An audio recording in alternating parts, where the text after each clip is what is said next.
ever in life. So Ever. I'm panicking a little bit because of my travel Oh, plans. I'm like, oh, I wanted to see Japan before I have children and oh, stuff I there. know. I Hmm. know. It's one of those things they say. It's just you have to do it. There's really like never a perfect time. You have to like I get guess. I into guess. it. However, there's a large increase in numbers of people who don't want to have children at all, like Right. all over the world. And Russia, in particular, has this the population of Russia has not been increasing over the past 10 or 15 years, which is a very interesting phenomenon because the government is trying to persuade people into having children and to have more, the demographic crisis that certainly is there. Right. Right, right. Best way to do that is make it easy to have kids. That's the same problem they're having in America. Stop making it so hard to Yeah, have a family. yeah, yeah. Yeah. It's a Overall, generational problem, I think, everywhere. yeah, overall, well, I don't see it as a big problem, to be honest with you, because when I learned maybe 7 years ago or something, I had a random conversation with someone, and I recalled the number from my, school times memories, and I said, "Oh, there are 6 billion people in the world," and blah blah blah, and somebody said, "It's not six, it's almost eight," and I'm like, "What?" And I was really shocked Yeah. at the rate of growth of population. I'm like, "What? Since 1990?" There was Yeah. like 33% increase in population. That's Wow. really crazy. And Yeah. yeah, I think considering that fact, overall, I Yeah. think Yeah. Yeah. it's not gonna. Well, Yeah. there is a risk of collapse, as they say, because for example, in China, where they had one child policy over some Right. time, children they don't have their own kids because they have two parents and four grandparents they have to take care of, and that's why Right. it immediately stops. So there is a risk of collapse, and yeah, I guess many countries are concerned about that. Crazy stuff. Well, good luck.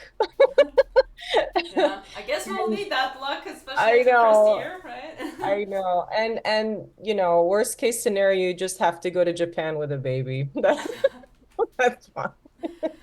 Yeah, but I always say like when people asked us the first couple of years when we got married with my husband, they asked me like, "Why don't you have kids?" And like, "It's time. Is there something Mm, wrong with you?" I'm like, "No, we right, just want right. to enjoy our time together because we're so much in love." And Oh, once you become a parent, there's no coming back, and that's why you want to make sure you're prepared and you have like all the very, things done before very, you very move into smart, it. very intelligent. Yes. Selfish, I Very guess. like, Very selfish. no, no, you should know yourself. You should know yourself, you know. I Yeah. I always I'm always like happy to hear people who just like they know what they want. They know Hmm. like it's good. It's good rather than just jump in because everyone else is doing it and then you find yourself Traumatized, resentful. children Yeah, traumatized, everybody's traumatized, nobody's right. happy Right, at the end right. of the day, right? And I think that there are many other forms of patronship. I think we can also Right. have a lot of, you can make a difference even without having kids. And yeah, I know. Right. Anyway, there are Right. no borders, I think, to thinking. Right. Right, right. So Beautiful. yeah, could you please share a little bit more about yourself? Like, what's your Sure. yeah background and what do you Sure. yeah. Mm-hmm. So right now I live in Dallas, Texas. Mm-hmm. But I have lived all over America. I grew up in New Jersey, right in the Circassian Cultural Center, like in northern New Jersey. I Awesome. was grew up there. And then when I was my third year of high school, we moved to California. Mm-hmm. So California also has a Circassian community, Anaheim. which I got to grow and see and Nice, nice. benefit from. And then I did a lot of jumping around. I lived in Seattle for a year. I moved back to New Jersey. I lived in Los Angeles, more of Southern California. So I feel like Southern California is the closest to my heart. I Mm-hmm. spent my very formative years there. Mm-hmm. And I got married. Um, he's the father of my children that are they're in the other room. So if they come in here, I told them it's That's okay all if right. they Yeah, yeah. something. Um, so we had kids, two boys, and now we're living in Texas. But during COVID, we lived for a year and a half in Turkey. Hmm. So Mm-hmm. we lived in the Antalya area, and then we lived in Istanbul, Hmm. 8 months and 8 months, Mm-hmm. just to get away from America, basically, at the time. It was such a mess. Um, It was. Yeah. so yeah, now we're here. We're looking to leave again. We're not fully set on living and dying in Texas. So, Very interesting. especially my husband. Yeah. So, trying to keep our doors open. I was born in Syria, Mm-hmm. so there's also that level. My parents were from the Golan Heights Mm-hmm. Circassian, Mm-hmm. that the muhajirs that had to leave. So I was born in Damascus, and then when I was two, we moved to New Jersey. I should have started there. That's where I Mm-hmm. should have That's started. fine. I think that you might know Janti Yamisha. Do you know Yeah. Yamisha? Yeah, Yeah, and yeah. also Albina and oh, I don't remember her husband's name. Qaradou, who live in Mm-hmm. New Jersey. So I stayed at Yeah. their house, and Oh, Janti cool. actually is my brother-in-law. My immediate sister Oh, lives in well, they used to live in Chicago. Now they moved back to New Jersey, actually. Closer to okay. New York and those areas, and you might even meet them. Right. Yeah, Jonty is so he's such a he had I don't know even how to explain. He's such a prominent figure for me in Oh, the world community, and he has a very similar background. I think he right. the series. So yeah, the stories are pretty much similar. I used to have like friends from Syria, like 4 or 5 of them for Oh, years, okay. because the offspring of those Hajrs who left in the beginning Mm-hmm. of the 20th century, some of them earlier, they wanted to send their kids to Caucasus to see their motherland while they have Wow. their education. So it was a smart decision. So while they were there in Nalchik, I got to know them better, and like all the background and their inner feelings and the Mm-hmm. that gap in their Mm-hmm. family history and how much they miss their homeland, like the motherland. I'm like, okay, maybe we complain here because we are part of Russia and like all I this, know. background. But at the same time, I think this is such a privilege to be born and live in your motherland, despite all Yeah, the other factors. I I think know. that's a precious thing we not many people understand. So having this group of Syrian and Turkish and Jordan, Adiga from all the world, I think that it's just a different perspective to things, and it's really Right, useful. right. Right. Amazing.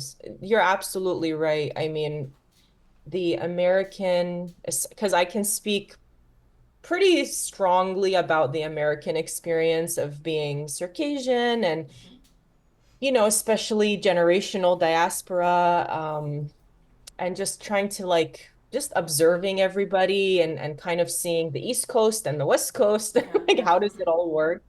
Yeah, I mean, there's a lot of like identity crisis that happens. There's a lot of trauma that's inherited. Mm-hmm. Being an immigrant and a child of an immigrant has its own challenges, which are Yeah. so, you can't just discredit them or discount them. So definitely that exists for our people. And it's hard to break out of it. Mm-hmm. The community in New Jersey, because it's longstanding now, it's decades and decades of this building and the communities trying to stay together and whatever.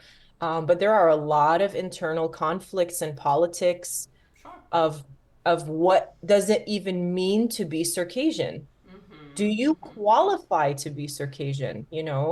Is it the Um, language? Is it the traditions? Is it the there's family so that you have? Is it the religion? Because I think There's religion plays so such an many. important role in the whole Right, process as well. right. There's so many things. And for me, I feel like when we lived in Turkey, it was very eye-opening because you don't really know until you know. So Mm-hmm. I felt like I had a little bit of a Malcolm X moment where it's like in America, there's a certain thing that you grow up hearing and knowing, and you're kind of confused, but everybody's confused. So it's like, okay, it's normal. But when I went there, I'm like, wait a minute, it's different. And everyone's fine with that. And everyone's like still Circassian, and I'm like, wow, so what's up with the ones in Well, America? 5 million people in Turkey. That's a whole different, Yeah. density. Whenever I travel to Right. Turkey, whenever somebody asks me, I never say I'm from Russia. I always say I'm Right. Turkish, and they're like, oh, Right. Turkish.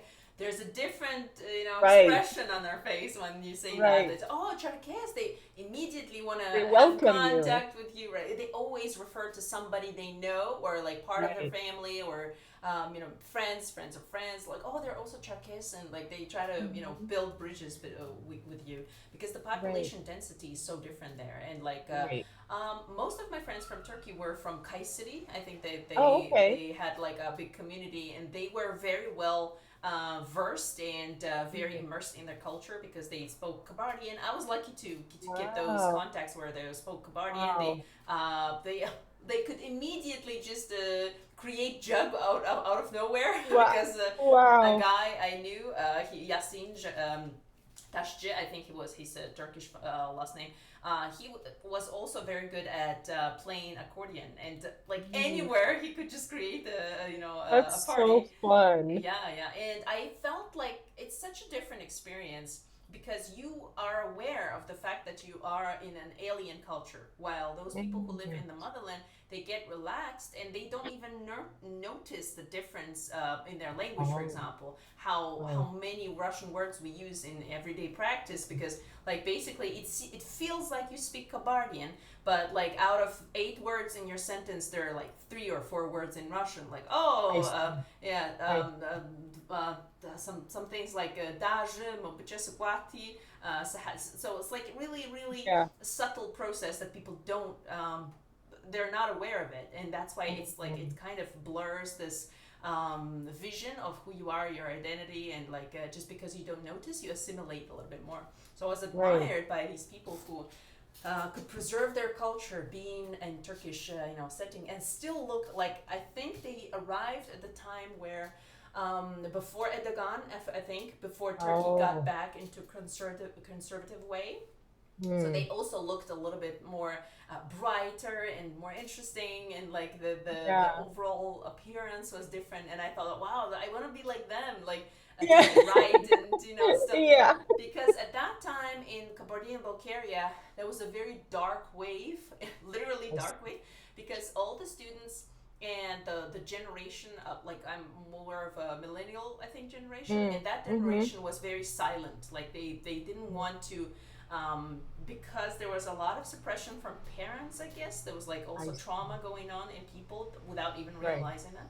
And a lot of them, they wanted to be silent and not seen. And even in terms of clothing, when you walk Wow. down the university corridor, you would see like 90% of people wearing dark clothes. And that's why I was so attracted to these, bright, culturally rich Wow. Circassians who also looked different, and like they were not afraid of manifesting themselves. And I, I felt like I would resonate with them more. So Right. yeah, the Amazing. diaspora definitely gives you a lot of advantage, I think, over other nations that are a little bit more blurred. Like Americans, I think they identity crisis. I think it's very universal right now in many countries. Mm. Many people, they are Right. looking for some kind of roots, I think, and they try to preserve the language. It's pleasant that people started realizing that we're rapidly losing languages, we're Right. rapidly losing the culture, and we have to, really make an effort to preserve all those things and invest in that. And I really see a lot of interesting movements and among people I Mm. know, and Right. it's pleasant, but it's Yeah. still hard, I think, endeavor to start with. So. Yeah. For me, it was because growing up here, I went through the public school system. Just very American kind of external life. But then, like, when I was home, it was not American at all. It was a mix of Middle Eastern, a mix of Circassian. So just very like everything was very fluid. Yeah. Um, so that creates a conflict from inside. And also, since we came to the States as political refugees from Syria, that added an In the element of 60s, just like, no, in the 80s. in the 80s, a little bit Yeah, so my father, when we left Syria, we left as political refugees. So Mm-hmm. and we were the only ones that we knew in that kind of situation. So it just also, I think, heightened my awareness of like my place in the world, like what is everything. So it was interesting, but for me, as time went on, by the time I entered university, I was extremely, extremely interested in like the Native American story. I was just Mm-hmm. drawn to it. Mm-hmm. And just like how the country was founded and the historical things that took place. Because there you hear things, you hear genocide, you hear, different phrases, but I had still not connected the dots. And it's incredible because it literally took until going to Turkey Mm-hmm. Mm-hmm. so many years later for like all of it to just like explode in my brain. But I had been watching the Native American community in America here, obviously, reclaim their identity online and do so much of the things that I'm like, why don't Circassians do that? Oh, we Mm. could do that here. I just was connecting it so much to our people. And it really just like I said, like exploded in my brain when I got to Turkey. And I'm like, man, when I open my mouth and I say I'm Cherkez, everybody knows what that is. In America, you have to walk around with a map, Yeah. and you It's show close to people. Georgia, not Georgia State. This is They Georgia don't country. know Georgia. Oh my God, are you kidding me? Americans don't know. They know Italy. That's it. It's like Italy, France, and like, Europe, right? Somewhere. yeah, yeah. So People ask me I mean, like, is it close to Kazakhstan or something? Like, oh my God. yeah, it's kind of. Sure, I guess. Well, I Closer was than not here. lazy. I would, I was Yeah. so. I guess at that time I was more passionate about my background and all of that. I was willing Mm, to share, and I would like right, explain things and do that. But right. yeah, can you share a little bit more about the difference between your experience in America and Turkey? You said that it was some kind of important shift that happened at that time. So can Yeah. you share a little bit more about that, like in Right. detail? I mean, pretty much what you described. You go there. We were saying we were Cherkez from California. Mm-hmm. Everybody knows California and everybody knows Cherkez. And it was like you just made a new friend and it was really cool. Mm-hmm. And I would meet people and they would be like, oh, my grandma's Dagestani. Uh But the huh. thing that I learned in Turkey is that when you say Cherkez, it doesn't just mean like Adiga. Yes, It it includes all of the people, Chechen people, Dagestan right. people, Session people. Actually, that I just it was such an interesting story. A lady who studied English with me, she Mm, told me her story of her family. That she mm. was born in Turkey and then they lived in different countries. And her father was actually one of the first Ossetian people who came back from Turkey to the motherland.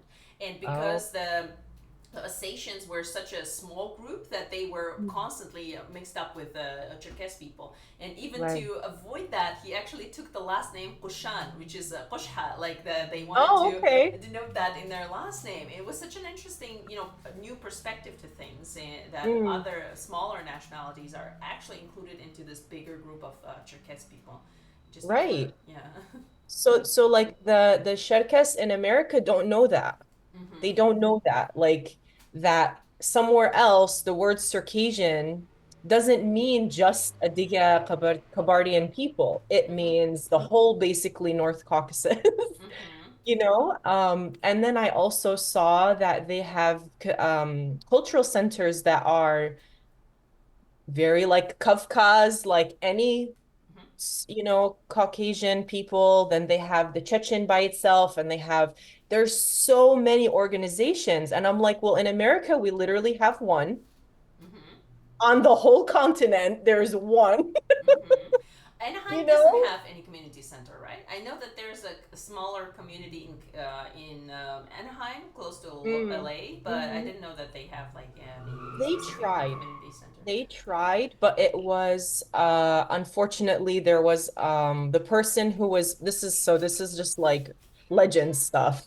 I wasn't there. This is just what the legend says. So when we it had happened right before we moved to California. So we were not in that, but we heard a Like my lot mother about. says, I sell it at the same price as I bought it. Like Right, right, just for the right. same story. Right. So basically they tried. Mm-hmm. They have a dance group and everything. They collected a lot of money from the community members, but the money was not turned into a center. I think the person who was doing it basically took it and left. So the community there is like traumatized from that. I mean, you can imagine donations and hopes and things. So, but now I'm sure you're aware there's a revival even in the California community. The younger, like, millennials basically and a little bit younger, they're trying to revive a community spirit. They're trying to create events and they miss it. They remember their childhood and they miss it. So they're trying to bring that back and they're very protective about it. They're like, you cannot be over 35 Uh huh. and be a part of the board. Like, yeah. So I'm very happy for them. They just kind of took control and they're feeling the need, Nice. It's for, good to for hear that. that. I'm gonna Yeah. keep that in mind because California is the location I really want to go back because I have been actually I've been there one time. I think I've been there one time, and I actually was Oh, visiting Kabardian family. They of oh, course okay. they said that okay we're not very typical Kabardian family like we don't talk too much and we don't participate in California.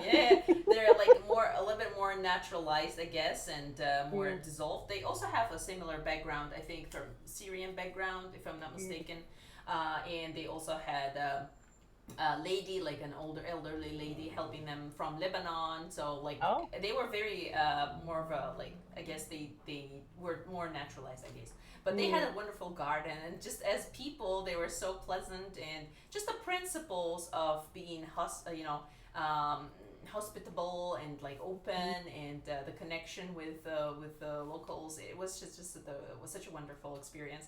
I actually because I didn't know whether I can trust these people or not because I met her brother, like the older brother who was a friend of Rafadu family in New Jersey. So it was a long Mm, line of mhm. connections, and I thought, okay, Yeah. for a young lady traveling alone, maybe not the Right. safest stuff. So I had Right.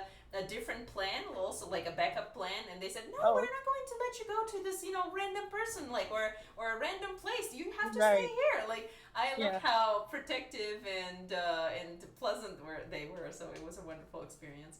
Yeah. Yeah, Everybody knows everybody. yeah. Isn't If it you live amazing? in, yeah, especially if you have any kind of root in New Mm-hmm. Jersey, you Mm-hmm. grew up there, you lived there, somebody you'll know someone. Mm-hmm. So, That's the you best know, part.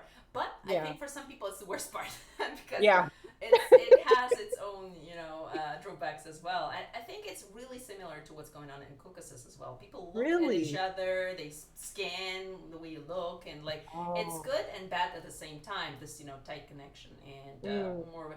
I think Caucasian people are more of a collectivistic type of right, community, like rather than America. I think that's another conflict that happens in America because America is so individualistic, and all the right, principles and the decisions that you make are based on that, and it's so hard to do that when you're a young person. You want to be like your peers and just like live your own life and all of that. But right, especially at the younger age, I think that people don't think that seriously about their identity because they feel like they're different from the community and they want to right, fit in. And but later on, I think that many people find their roots there and identity, but it comes later. I think when you're closer to your 20s and 30s, and when you have your own right, kids and you want to give them some understanding of what's going on in the world. right. I mean, contemplating your age, contemplating your children's experience, you're absolutely right. Mm-hmm. Um, yeah, I mean, what you said is very, very, observant and very intelligent. That's exactly right. That's why I Um, offered because I love to have these conversations about the global, also being in Caucasus. Actually, because I have experience during COVID, because I read a lot of stuff from science, and I wanted to mm, refresh all my knowledge in background in precise sciences and like physics and chemistry and biology, and just like it was nonstop, just wow. reading different stuff. Also linguistics because it's my main major. Like, and I Oh, teach English to Russian speakers, and like neurolinguistics also was part of it. But anyway, all this knowledge that I had to be discussed with someone. So I'm like, I really need to talk to someone because this is the way yeah, I think, and because I couldn't find people here locally, and because COVID actually, immobilized all of us, I decided right. that I have to go online and somehow find people I can talk to and discuss these things with. And I ended up actually going to the metaverse. Well, at that time, it was just a virtual reality Mm, platform that was called Altspace. It was created by a group of programmers and then bought by Microsoft. So at that time, it was just being transferred into Microsoft. I see. It was a nice platform where people could have like very basic avatars, but there was more connection and it was more about events and all of that. So we started our own event with my like a random guy from Michigan who was not a Circassian. He was just like a black guy who lived in Michigan, and he's like, you're so knowledgeable, like, and I know technical stuff. Maybe we can create our own event. I'm like, yeah, sure, Yeah. why not? It sounds amazing. I had one specific event about my background, about Circassians. Mm. I was, showing Oh, them and stuff.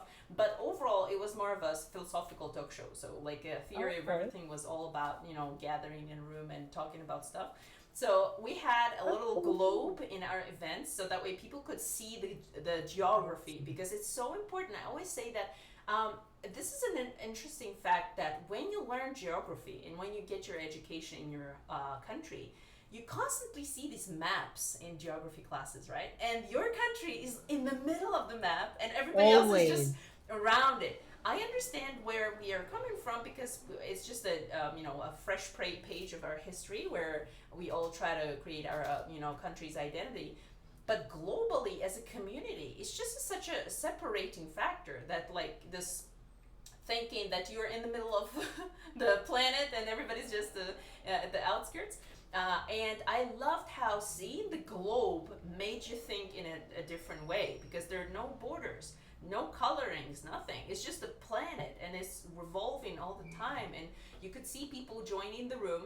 If you click the button, like, I want to share my location, people wearing headsets and joining there, you could see them on the globe, and it was so Oh, wonderful that I was the only person mostly on the other side of the planet, because most of the yeah. participants came from America, and it was such a pleasant experience for me, and I hope it was how do I say, like, more of an educating, broadening mind experience for them, Mm. because I was Mm-hmm. always trying to bring a different perspective to things, like, for example, realizing that you're privileged just to be born in a country where you don't have to get visas to different countries, right? And, like, which is my Oh, pain, because I have to. The Russian passport is so weak. I have to get all the visas all the time, and, like, we just got yeah. our Budapest visa, like, and we're traveling there in 1 week. But it was just a very globalizing experience, and I just really enjoyed it. And I was hoping that maybe that would be some beginning of a little change for some people, like, because the people who came there were with such a rich background and, like, very aware of the situation in the world. We brought up many interesting and questionable talks. We actually talked about the wars and Mm. about conflicts, about where it comes from, our hierarchies. I think hierarchy is such an ingrained quality of our human communities that it's really Right, hard to ignore that. And at the same time, right. people are not always aware of that. Like, this they and us, like, these groupings always. And but humans can be very compassionate, at the same time very violent, even sometimes sane people, Yeah, depending on who they are dealing with. yeah. And I love what you're saying. It sounds like, you're very in touch with your human. Oh, running out of time. Yeah, 10 minutes. We can always switch to Skype, or, like, I think Okay. it takes some time to reset it. I think they changed the Oh, thing. You had to just reconnect previously, and now you have to wait for 15 minutes to connect again, stuff like that. I can create a nice. Skype room. Do you have Skype Okay. downloaded? I no, but I think I can use it off of the browser, right? I'm not sure. I We think can try. because I had it open, like I Mm-hmm. think. Okay. Maybe if you can create a room, that would be great. If Let's not, see. I'll try to create, like, a quick room. Um, as an experiment. Let me send it into the chat here. Just the link. It's like a room in Skype. I hope you can Yeah. join it without registration or whatever using the browser. So Just give I'm it a try. using my husband's Skype. Mm-hmm. That's So fine. his name is Adam. His name is Adam. So The let's room is see if, called Nour, so I think oh, okay, that's good enough. perfect. Yeah. Let me see, where am I now? Wait, you can do that after the call as well, Oh, like okay. after 10 minutes. Okay, So okay. just give it a try. If not, we can Okay. just, I think Okay. we already had a wonderful conversation, and I I'm so know. glad that I messaged you, and you're so, reactive, and you said, yeah, sure, Yeah. let's do that. I love No, when. I Mhm. it's been part of the journey of having this page is to be to in my situation where I have been removed twice from where I'm from, Mhm. Mhm. the Caucasus, and then go